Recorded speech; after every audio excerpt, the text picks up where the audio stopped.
Hello, friends. This is the Netarts Friends Church podcast.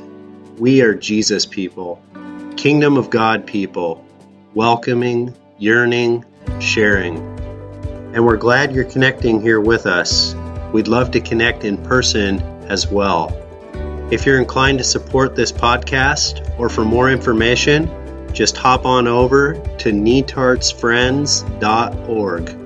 That's netartsfriends.org. Let's jump into today's sermon. Luke 19, 1 through 10. Jesus entered Jericho and was passing through. A man was there by the name of Zacchaeus.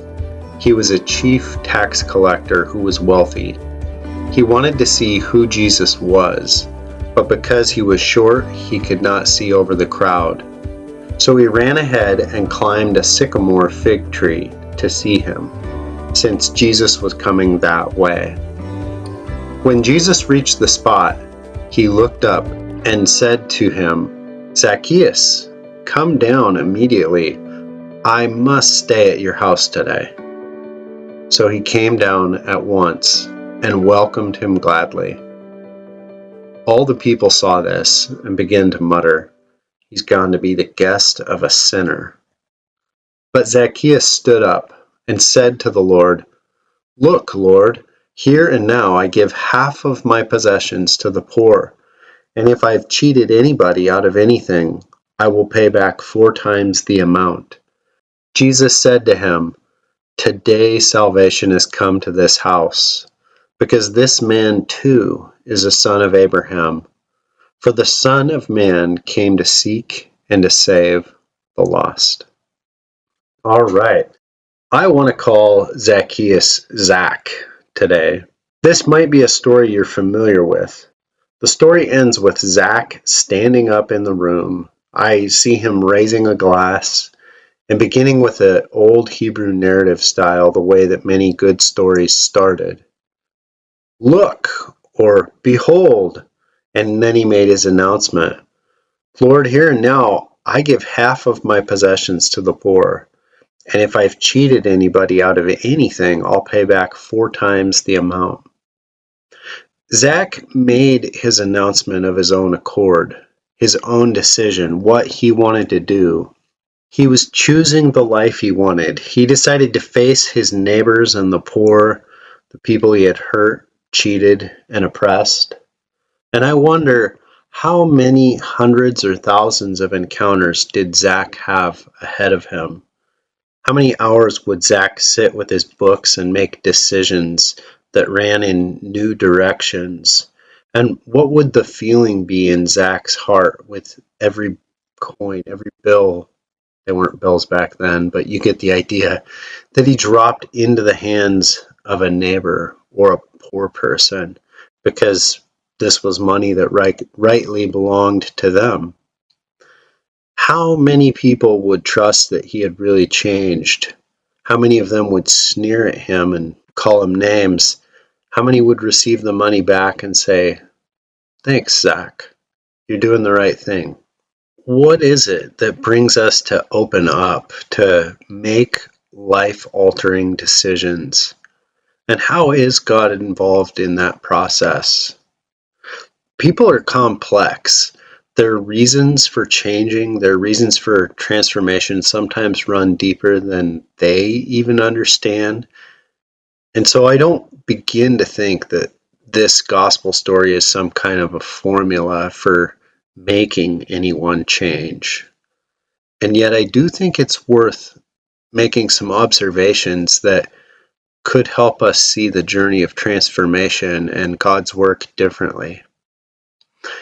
Zach is the poster child of someone who appears hardened, someone who you might think will never change. There's a very real chance that Zach was the most hated man in Jericho. He was the chief tax collector in Jericho, and as the chief tax collector, that meant he was the only man in the city who actually knew how much tax the entire city of Jericho owed the Roman Empire. To be chief tax collector, he won an auction to be the tax collector for that city. Because he was rich, he paid that tax in full. This is how tax collecting worked. He then proceeded to hire lackeys, lower tax collectors, people who probably couldn't get a job anywhere else. And using the power of the Roman Empire, he squeezed as much tax as he thought his community could possibly bear out of them. And he became filthy rich in the process. Many scholars agree that 30 to 60% of a peasant's annual income went to tax collectors. There were hardly any checks and balances that could easily stop Zach. The only thing that could stop him was him. It was only if somehow the hopeless face of an impoverished father or the tears in the corner of a hungry child's eyes somehow affected him, or if something about his own life of taking, and having stopped working for him. Zach looked like someone who would never change. But under that hard exterior, Luke shows us another side of Zach. Not all was well inside of Zach. Luke tells us that Zach ran and that he climbed a tree to see Jesus. Now, those details strike us as just like a function of the story, but in the ancient Jewish world, to any ancient listener, they would see and hear this differently, because both of those actions were considered highly humiliating for a man in Jewish society to do. So why did Zach risk public humiliation in order to see Jesus? Zach's a picture of the human experience of all the things that go on underneath coming to the surface, that hard exterior beginning to crack, the unrest, the longing for more, realizing that you don't like the story of your life, wondering if this is all there is, wishing you could rewind time and do things differently, but feeling trapped, feeling like there's no easy way out. I think our world is full of people right now who feel caught in a system, caught in a life. They are following orders. They got here how they got here. And to look at their exterior, it looks hard. It looks callous. But underneath, how many are cracking? How many are experiencing moral injury? Participating in something that they say, I don't know if I did want to do this. How many wish that they could find a way to change course, jump ship into a different life? Why run? Why climb a tree to see Jesus? Jesus and his community had a reputation in the ancient world that was unheard of. The Gospel of Luke has told us over and over that Jesus was a friend of tax collectors and sinners. It says it in a bunch of different ways. Jesus accepted them, he ate with them, he loved them, he called them to be his disciples, he traveled with them, he told stories that praised them. And of course, he wasn't just traveling with the 12 apostles, he was traveling with an entire community of disciples, men and women, people from all walks of life and all corners of society, including tax collectors. Meanwhile, the rest of society excluded people like Zach from all of Jewish life. Tax collectors weren't allowed as a witness in a court. They weren't allowed in the synagogue. Rabbis said it was okay to break the 10 Commandments and lie to tax collectors. They had betrayed their people. They were sellouts, collaborators, cheats, oppressors, scum. It's possible that if we could interview Zach and we could say, hey, why did you run? Why did you climb the tree? That Zach would say, I don't know. It happened. It just happened. I didn't plan it. I heard that Jesus was coming and I did it. We don't know, but underneath, I hear a question within Zach's experience, and it goes something like this. It's, I have lived so long in the land of taking and cheating and greed and lies. Even if I do long for a change, for a way out, even if I do want to love and to live in the land of caring and giving, if I take that leap, what does the landing place look like for me? Can I be loved? Will I be loved? Can I find a community that accepts people like me and doesn't treat me like a stigma and a failure and like a terrible person forever? Are the people traveling with Jesus actually like me? And what kind of a feeling do I get being around them and being around Jesus? How many humans wrestle with questions like these in their journey of transformation? Their life isn't completely working and they long for a change, but they've they've gone a long way up the tree. They've gone a long way in the direction that they've been going. They're not sure of the landing place. And if they take that leap, what's the landing place look like? They need a community, a place, a web of relationships to catch them. The most ancient Jewish understanding of sin and the traditional Christian understanding of sin has always said that sin is a relational problem. The root problem behind sin is a web of broken relationships that we are born into. Our relationship with God and self and others and creation becomes twisted, and trust is distorted. Alienation, fear grips us. We become reactive. We do things to try to cope with reality. We flail around in the broken web of relationships, and we do things that damage others, damage creation, damage ourselves, hurt God's heart. And yeah, we're responsible for our actions. Yes, we need to make amends and repair and reconcile. And sin is a web of broken relationships that we're born into. I don't see, in this story, I don't look at Zach up the tree or in his dining room filled with people trying to figure out if he's done being greedy or not. I think Zach already knows that greed is not filling his soul. He already knows that he doesn't want greed to be the story of his life.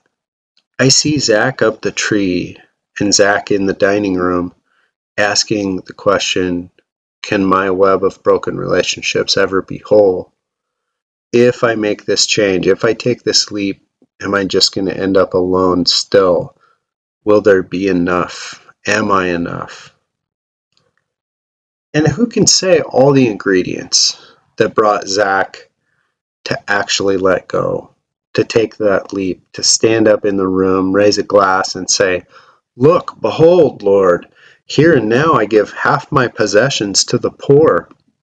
If I've cheated anybody out of anything, I'm going to pay him back 4 times the amount. What led up to this moment? I noticed that Jesus called Zach by name. He used his name. Jesus was on the way out of Jericho and he headed up the road to Jerusalem. And by all appearances, he wasn't staying in Jericho until he saw Zach. And when he met Zach, his plans changed. He said, Zacchaeus, come down immediately. I must stay at your house today. That word must, it's a word of compulsion. It's Jesus saying, I gotta hang with you. I want to be with you, to abide, to remain, to stay with you. I want to be with you. I like you. I love you. Jesus didn't care if it tarnished his reputation. Sure, the people muttered. Let them mutter. Jesus didn't care if it changed his plans. This was Zach. He was staying with Zach. And so Zach's house filled up with Jesus's people, his community, his disciples, men, women, children from all different walks of life, including previous tax collectors, prostitutes, all kinds of sinner people, all talking, laughing, giving thanks, eating together. In the ancient world, there was no higher way that Jesus could honor Zach, accept him, celebrate him. Jesus simply wanted to be with Zach. I wonder, in the web of broken relationships that Zach was born into, I wonder when was the last time that Zach ever felt this way with anyone, with any group of people. The feeling of someone saying, I just want to be with you. I don't want anything from you. I don't need anything from you. I'm not trying to take anything from you that you don't want to give or that you're unable to give. I just want to be with you. When had Zach ever felt like that? And what age was that feeling for him? Which takes me back to, well, why did Zach ever become a chief tax collector anyways? Did Zach know why he needed to be in such a position of control that he had the power to wrongfully take from anyone and everyone, regardless of their tears, their pleading, their rage, their anger? Did it go back to his own traumatic experiences of feeling out of control in some way?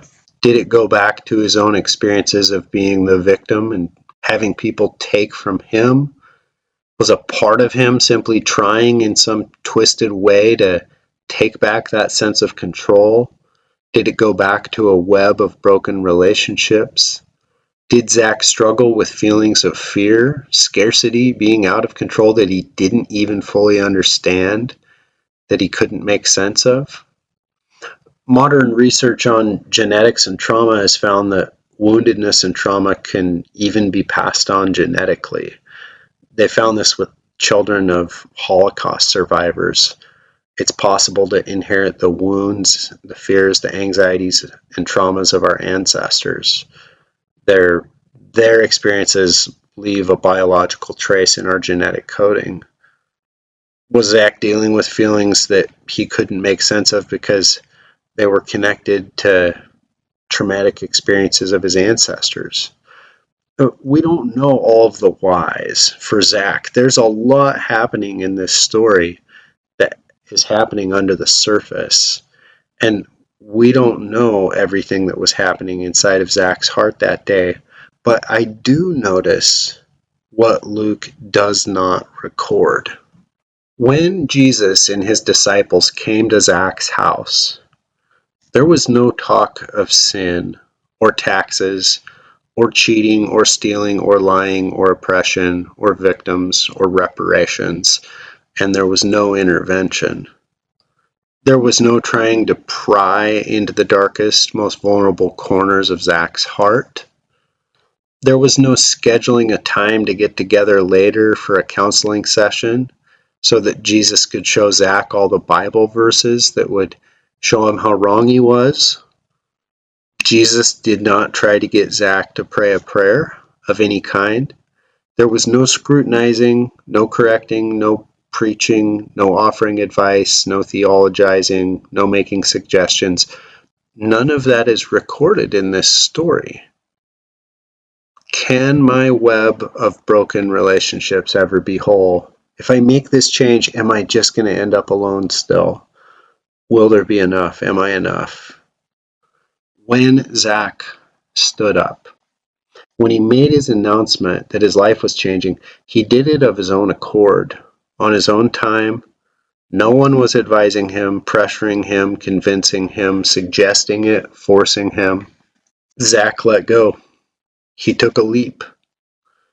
And I'm struck by how completely safe Jesus made the landing space for Zach. Jesus said, today salvation has come to this house. Wellness has come to this house because this man too is a son of Abraham. For the Son of Man, that is the human, that's Jesus' favorite nickname for himself, came to seek and save the lost. No further prodding, no questioning Zach, no tweaking what he was going to do, simply celebration. This is wellness. This is salvation. Jesus flung wide the doors of family. You are a son of Abraham. These were the same doors that the community of Jericho would have slammed shut on Zach or any tax collector. You're excluded from Abraham and from his descendants. Over and over in the Gospels, we see that part of salvation and wellness includes Jesus restoring people to their community. The healing of sin includes the mending of that broken web of relationships. It's shalom, it's well-being. And so Jesus made this declaration not only for Zach, but for the entire community of Jericho to know this man too is a son of Abraham. He's in the family. We so want Zach's stories to be real and to be true in this world. That's for us and for other people. We may be terrified of what a true story of transformation might mean for us, but we do want it to be possible, and we have longings for other people to change.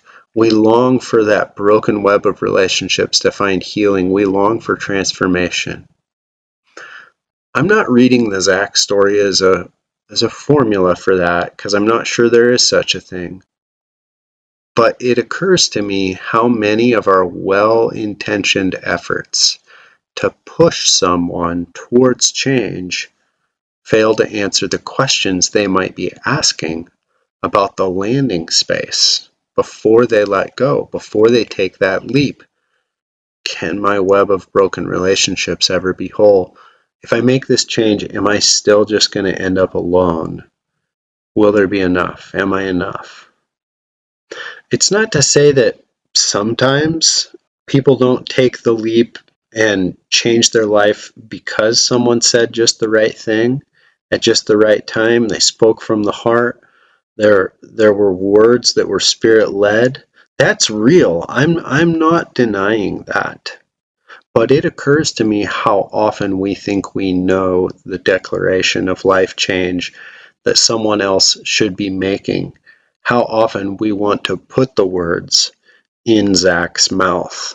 We want to push Zach towards what we think he should do, rather than trusting that the change and the healing that that person needs is growing and it is happening inside of them. That change is actually best and most beautiful when we let it happen on their time, their terms, in dialogue with the Spirit of Jesus. It occurs to me how little awareness we have of the things that we say that actually might have the most impact on someone else's journey. I just gotta stay with you. I want to hang out with you. It occurs to me how much our digital, virtual, online, disembodied world undervalues everything that happens under the surface simply by giving someone the gift of presence, putting down the screens, putting down other agendas, and wanting to be with someone, not for any ulterior motive, but simply because you just got to hang with them today. You want to be with them.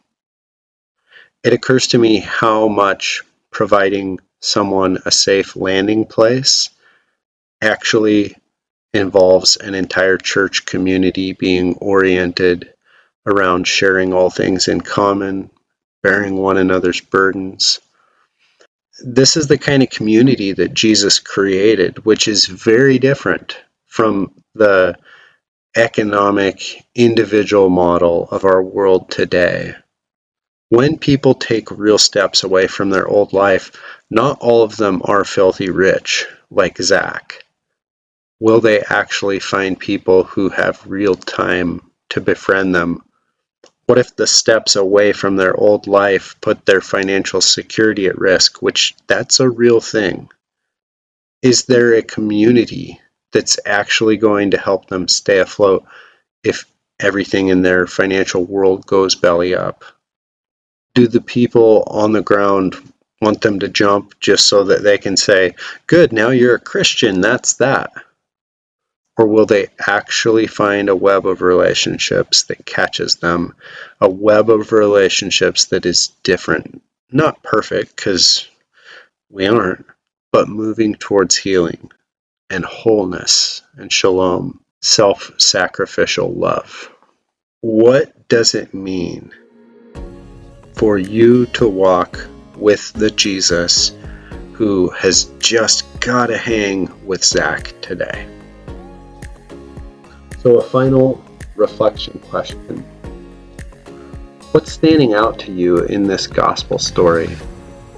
And what do you think God might be saying to you?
Thank you for joining us for a Sunday sermon from Netart's Friends Church. We hope you'll join us soon for one of our in-person worship gatherings. For more information, hop on over to netartsfriends.org. God's peace be with you, friends.